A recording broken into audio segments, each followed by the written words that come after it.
Halo teman-teman semua, sebelumnya kenalin, aku Salsabila Yowinda Putri dari angkatan 2021. Di sini aku selaku tentor mata kuliah dari irigasi. Pada kesempatan kali ini, aku akan membahas mengenai soal dan juga jawaban dari bedah ujian untuk UTS tahun 2023. Sebelumnya, mungkin kita akan membahas beberapa materi. Pada pertemuan pertama sampai dengan ketujuh, mungkin kalian, sudah mendapatkan, materi sebagaimana yang ada di slide. Ini aku ambil berdasarkan dari RPS kalian. Untuk P1 nanti pertemuan 1 itu ada sejarah irigasi dan klasifikasi. Nanti pertemuan 2 itu ada jaringan irigasi dan kriteria peta irigasi. Nanti ketiga kebutuhan air tanaman dan keempat juga kebutuhan air tanaman. Kelima ada neraca air. Keenam ada debit aliran rendah metode MOK, dan 7 saluran bawah dan pembuang, di mana ini yang aku maksud dari soal nomor 1, 2, 3, dan 4 itu merupakan materi-materi, yang muncul pada tahun sebelumnya berdasarkan dari, pertemuannya. Tetapi, setiap soal ini nggak hanya misal soal satu hanya di pertemuan satu, enggak, tapi kayak masih ada kaitannya dengan pertemuan-pertemuan lain. Oke, mungkin kenapa aku langsung yang kedua, karena untuk, pertemuan pertama itu kebanyakan teori, jadi kalian silakan membaca-baca ulang lagi aja. Dan untuk pertemuan kedua ini, juga banyak keluar, terutamanya untuk soal nomor 2 mengenai nomenklatur. Yang pertama apa sih yang perlu kita ketahui terlebih dahulu, kita tuh harus tahu yang namanya prasarana irigasi dan juga saluran irigasi. Untuk prasarana irigasi itu nanti dibagi menjadi 3, yaitu bangunan utama, pengatur, dan pelengkap. Utama itu apa sih? Utama itu ya kayak bendung, waduk, embung, dan lain sebagainya. Setelah itu untuk bangunan pengatur sendiri, itu nanti, kita bagi lagi menjadi ada bangunan pengatur bagi, sadap, dan juga bagi sadap. Bedanya apa? Dan pengatur, sorry. Apa bedanya keempat ini? Untuk bagi, itu fungsinya ya hanya untuk membagi aliran, kayak contohnya dari, aliran primer ke aliran sekunder, sekunder ke tersier, dan sebagainya. Nah, kalau sadap ini gampangnya itu, dia nanti yang akan memasukkan ke sawahnya. Jadi nanti dari saluran itu bakal masuk ke sawah. Nah, kalau bagi sadap itu nanti gabungan dari bagi dan sadap, artinya dia membagi aliran tapi juga dia menyadap ke sawahnya. Setelah itu yang keempat nanti ada bangunan pengatur, di mana ini untuk mengatur ketinggian muka air. Terus yang ketiga nanti ada bangunan pelengkap, contohnya ada talang, sipon, dan lain sebagainya. Ini biasanya akan dibahas sama Bu Desita setelah UAS. Setelah itu untuk saluran irigasi nanti terbagi menjadi 2, untuk saluran pertama ada saluran pembuang dan pembawa. Di sini aku udah, nge-SS beberapa dari materi kalian dan ini juga ada di KP07 tadi. Mungkin kalian juga harus inget-inget gimana, cara bedain antara saluran primer, sekunder, tersier, pembuang. Petak, terutama untuk petak ini harus diingat-ingat bahwa, petak itu nanti, persegi panjang nama, nah untuk kirinya luas, itu satuannya HA. Jadi nanti semisal di peta kalian itu biasanya kan rata-rata 1 sentimeter ya, nanti kalian jadi harus ngubah sentimeter itu menjadi HA untuk dimasukkan ke petak ini. Nah, terus ini debit, mungkin juga ter-highlight bahwasanya, ketika daerah tersebut ditanamin padi, itu maksimum, lahannya itu 50 HA. Nah, ini merupakan salah satu contoh dari standar sistem tata nama untuk skema jaringan irigasi yang aku ambil dari PPT, Budwi. Nah, di sini mungkin yang perlu kalian highlight adalah di sini nanti ada, bangunan utama berupa bendung. Setelah itu nanti di sini ada bangunan bagi sadap. Kenapa bagi sadap? Karena dia akan membagi ke aliran, saluran sekunder, dan juga dia akan menyadap ke sawah.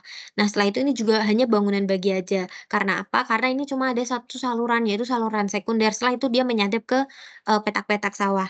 Setelah itu ini nanti kalau ini misal, skema jaringan irigasi ini nanti, kita bakal disuruh buat yang namanya ini pakai tata nama untuk bangunan-bangunannya. Contohnya, untuk mencapai titik ini nanti di sini ada yang namanya itu bangunan terjun. Nah, kayak contohnya ini bangunan terjun lagi, bangunan terjun, dan lain sebagainya. Dan untuk penamaannya, itu tuh misal di sini, bangunan bagi satu. Nah, nanti di sebelumnya bangunan pelengkapnya itu nanti pakai 1A, 1B, nanti diurutin kayak gitu.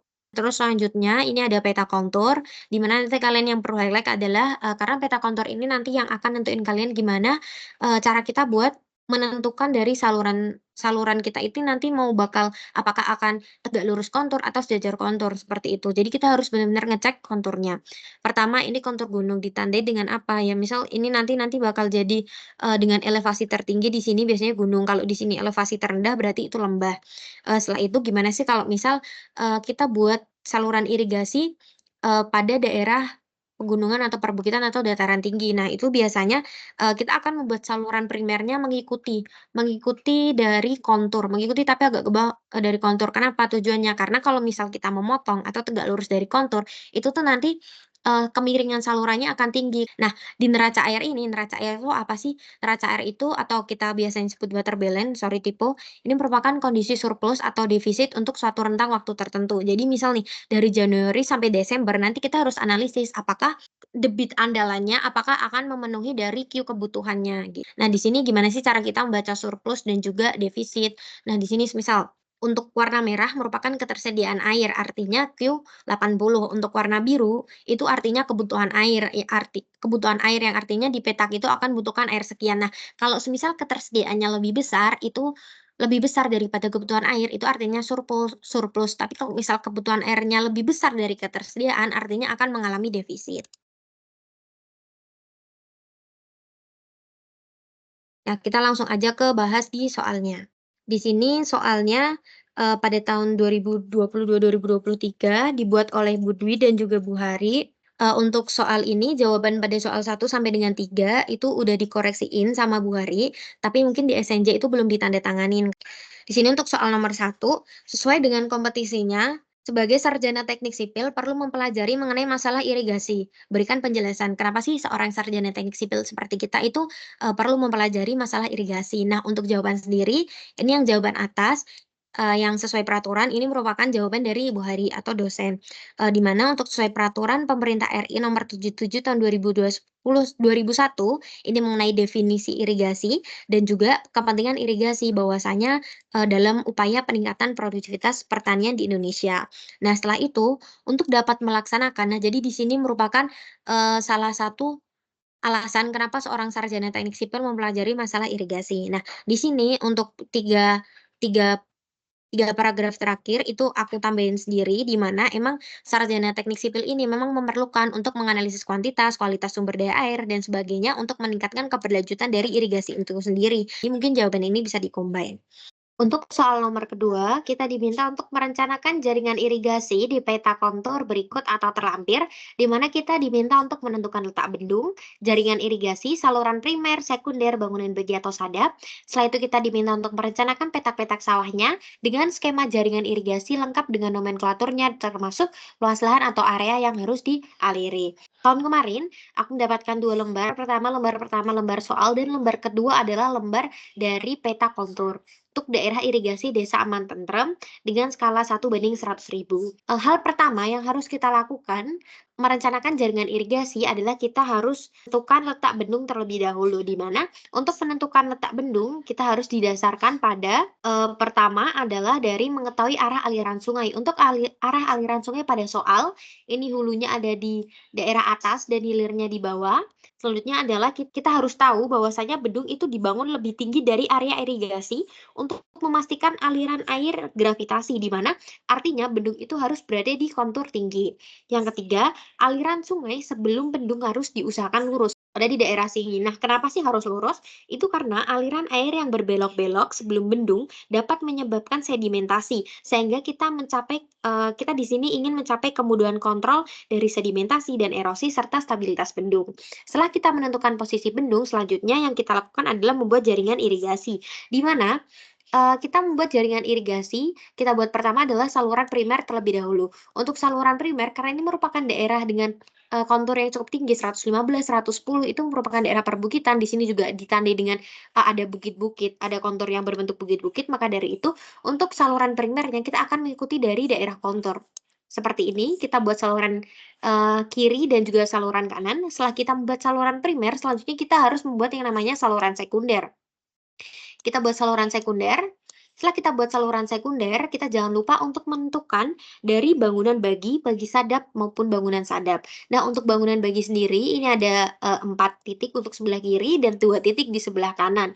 Setelah kita buat bangunan bagi sadap, kenapa ini disebut bangunan bagi sadap? Selain dia membagi ke aliran ke saluran sekunder, dia juga harus menyadap ini dia harus menyadap ke sawah-sawah. Setelah kita dapatkan bangunan bagi sadap, bangunan bagi dan bangunan sadap, selanjutnya jangan lupa untuk penamaan dari bangunan-bangunan kenapa sih kita nggak buat saluran pembuang, karena di soal tidak diminta untuk buat saluran pembuang, kita mencoba untuk mengefisienkan waktu. Setelah itu yang kedua adalah kita harus merencanakan petak-petak sawah, di mana petak-petak sawah ini disesuaikan dengan bangunan bagi dan bangunan sadap dan bangunan bagi sadap yang telah kita buat. Di mana yang harus kita perhatikan adalah petak sawah itu tidak boleh bentrok dengan rumah penduduk atau, kampung atau warga. Setelah itu dalam pembuatan petak sawah itu, kita tuh seharusnya juga menyesuaikan dengan skalanya. Jadi apabila di sini skala 1/100.000 yang artinya bahwa 1 senti di peta sama dengan 1 kilometer aslinya. Nah, seperti yang kita ketahui 1 kilometer persegi itu sama dengan 1 ha. Sorry, 100 ha. 100 ha. Nah, otomatis saat kita membuat peta peta ini 1 sentimeter persegi berarti sama dengan 100 ha. Kenapa kita harus tahu, luasan ini? Karena nanti akan kita, gunakan dalam mengisi luas lahan area pada nomenklatur. Selanjutnya kita ke skema jaringan irigasi dengan nomenklaturnya. Untuk kebutuhan air irigasi ini ada 1,5 liter, ini asumsi, dan untuk sisi kiri, mohon maaf ini maksudnya sisi kiri dan sisi kanan ada 910 dan sisi kanan ada 1390, totalnya nanti ada 2300 ha. Nah, untuk 2300 ha ini sendiri kenapa aku ambil itu, sebenarnya aku nyesuaiin dengan di soal nomor 3 di mana luas daerah irigasi potensial adalah 2300 ha. Kita buat dulu, yang pertama kita buat bendungnya dulu, otomatis pertama jangan lupa untuk ada sungainya dan juga arah alirannya. Setelah itu kita buat saluran primer, teman-teman jangan lupa untuk selalu memperhatikan dari, tanda maupun, legenda dari setiap nama saluran, legenda dari peta irigasi, bangunan-bangunan, dan lain sebagainya. Di sini ada bangunan bagi sadap, kita kasih nama, jangan lupa kita beri nama saluran, beri nama bangunan bagi sadap, beri nama juga petak-petaknya. Harusnya ini kan untuk BAKA 4 karena dia langsung bagi dan juga menyadap. Nah, di sini harusnya itu ini langsung ke sini. Jadi, tanpa ini ya teman-teman, mungkin di sini aku, ada sedikit revisi. Setelah itu di sini juga sama karena ini cuma 1, 2, 3, seharusnya di sini juga 1, 2, 3. Soal nomor 3, diketahui debit andalan Q80 dengan satuan meter kubik per detik dengan kebutuhan air irigasi atau IR dengan satuan meter kubik per detik per HA di daerah irigasi tersebut seperti pada tabel 1, di mana kita diminta untuk mencari luas lahan yang dapat diairi untuk tiap masa tanam dengan awal masa tanam pada awal bulan November. Di sini pola tanaman yang digunakan adalah padi dan juga luas daerah irigasi potensial adalah 2.300. Pertama, untuk luas daerah irigasi potensial ada 2.300 ha. Kita untuk tabel 1 debit andalan itu ada Q80 atau ketersediaan air, dan untuk kebutuhan itu nanti, menggunakan satuan meter kubik per detik per ha. Nah, untuk, mengetahui dari kebutuhan meter kubik per detik, kita jadikan dulu kebutuhan ini dikali dengan luas daerah irigasi potensialnya. Jadi 0,01 kita kali 2.300, ini adalah 2,3 meter kubik per detik pada bulan Januari. Sehingga kebutuhan pada bulan Januari adalah 2,3 meter kubik per detik, Februari 4,6 meter kubik per detik, dan seterusnya. Setelah kita mengetahui ketersediaan dan kebutuhan, selanjutnya kita menotalnya dengan cara mengurangi ketersediaan dan juga kebutuhan. 13,8 dikurangi 2,3 itu sama dengan 11,5. Apabila hasilnya adalah positif, itu artinya surplus, artinya ketersediaan lebih banyak daripada kebutuhan. Dan kita, lakukan perhitungan ulang ini hingga sampai bulan Desember. Di sini pada tabel, kita mengetahui bahwasanya pada bulan April itu terdapat defisit, Mei, Juni defisit, Agustus defisit, Oktober, November defisit. Sedangkan di soal kita diminta untuk berapa luas lahan yang dapat diairi tiap masa tanaman? Pertama ini aku coba cari dulu untuk keseluruhannya. Jadi untuk keseluruhan itu caranya kita tinggal ngambil, defisit yang paling besar yaitu -1,1. Untuk cara luas daerah terairi, itu debit andalan dibagi kebutuhan air. Jadi pada bulan Oktober, debit andalannya adalah 5,8 meter kubik per detik. Setelah itu, untuk kebutuhannya merupakan meter kubik per detik per ha, sehingga nanti akan kita dapatkan dari ha, yaitu 1.933 ha. Namun karena di soal dibutuhkannya per tiap masa tanam sebanyak 3 kali masa tanam untuk padi, pada awal November, Desember, berarti pada November sampai Februari kita ambil dari, defisit paling besar, yaitu negatif 0,2 kita, bagi antara debit andalan 6,9 dibagi dengan mohon maaf, debit andalan 6,7 dibagi dengan, kebutuhan yaitu 0,003 didapatkan 2.233. Untuk bulan Maret sampai Juni kita dapatkan 2.066, untuk bulan Juli sampai Oktober 1.933. Coba kita bulatkan ke bawah sehingga kita dapat simpul bahwasanya di bulan November sampai Februari, itu luas lahan yang dapat diairi itu sekitar 2.200, untuk bulan Maret sampai Juni 2.000, dan untuk Juli sampai Oktober 1.900 ha. Apabila teman-teman nanti diminta untuk membuat grafik neraca air, nanti bisa membuat grafiknya sesuai dengan contoh dari materi tadi. Untuk soal nomor 4, dari data kebutuhan air irigasi di atas, rencanakan dimensi salah satu saluran primernya, di mana dengan ketentuan material saluran direncanakan adalah pasangan beton seluruhnya dan gambarkan potongan melintang. Jadi untuk poinnya adalah kita diminta untuk merencanakan, berarti ada lebar, tinggi, kemiringan, tinggi jagaan, dan lain sebagainya dengan material pasangan beton, dan juga kita diminta untuk membuat gambar potongan melintang. Yang pertama harus kita lakukan adalah kita harus menentukan luas petak saluran primer rencana, atau gambar kasarnya, kita ini mau merencanakan saluran primer yang bagian mana. Nah, di sini aku merencanakan di bagian sini ya. Di sini aku membuat di sini, jadi aku tambahin itu di sini di saluran sekunder 1 itu ada, sekitar 580 ha. Dan untuk itu aku tambahin 100, 130, 100 sehingga didapatkan 910 ha untuk mengairi. Setelah itu yang kedua, kita menghitung debit saluran primer rencana, di mana ini merupakan koefisien-koefisien dikali dengan 910 atau luas petak saluran primer rencana yang akan dialiri dari jaringan irigasi. Kita dapatkan, 1,438 meter kubik per detik. Setelah itu yang ketiga, kita menghitung kecepatan untuk daerah pegunungan. Kenapa sih, aku mengasumsikan daerah pegunungan? Dikarenakan berdasarkan peta kontur, kita tahu di sini ada, lingkaran yang agak rapat. Jadi ini merupakan tanda perbukitan karena nanti, rumus untuk daerah datar dan pegunungan itu berbeda. Jadi ini untuk pegunungan dan ini untuk, daerah datar. Nah, kita input aja data dari Q yang sudah kita hitung sebelumnya, dan kita dapatkan kecepatan rencanya adalah 0,49221 meter per detik kurang dari 3 meter per detik, di mana ini merupakan syarat kecepatan maksimum dari pasangan beton. Setelah kita dapatkan ini, kita coba cek tabel perbandingan lebar dasar dan kedalaman berdasarkan stiker. Berdasarkan debit 1,438 di sini, di antara 1 sampai 1,5 kita dapatkan M kemiringan 1, B per H-nya 1,5 sampai 1,8, nilai K40 dan juga tinggi jagaan 0,5 meter. Di sini sudah kita tuliskan, dan untuk B per H sama dengan 1,5 sampai 1,8, aku ambil 1,5 sehingga untuk B sama dengan 1,5 H. Setelah itu kita menghitung dimensi saluran, di mana kita salurannya berbentuk trapesium dengan A luas yaitu 0,5 kali H kali B tambah B plus 2 MH.